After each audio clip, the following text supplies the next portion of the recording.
Hello guys, ये हमने Samsung का टीवी ऑर्डर किया था अमेज़ोन से। ग्रेट इंडियन फेस्टिवल की सेल चल रही थी। ये 65 इंची टीवी है और इसको अब ओपन कर रहे हैं हम लोग, क्योंकि तभी उनको ओटीपी बताना होता है। जब इसको ओपन करके देख लिया जाए ये कहीं से कट नहीं है, कहीं से टूटा हुआ नहीं है।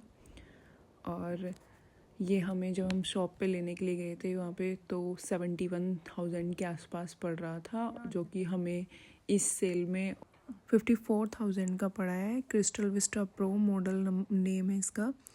और कभी कभी स्क्रीन में डिफेक्ट आ जाता है, डिलीवरी में लाते हुए टाइम आगे से कुछ टूट जाता है स्क्रीन, तो वापस हो जाता है। ऐसा कोई डिफ़िकल्ट नहीं होता, लेकिन आपको वीडियो या कुछ फ़ोटोज़ रखने होते हैं। ये इसका मॉडल नंबर है। कभी कभी ये हमने दूसरा टीवी ऑर्डर किया था जिसमें आगे से स्क्रीन टूटी हुई आई थी, तो ये ईज़िली वापस हो गया था।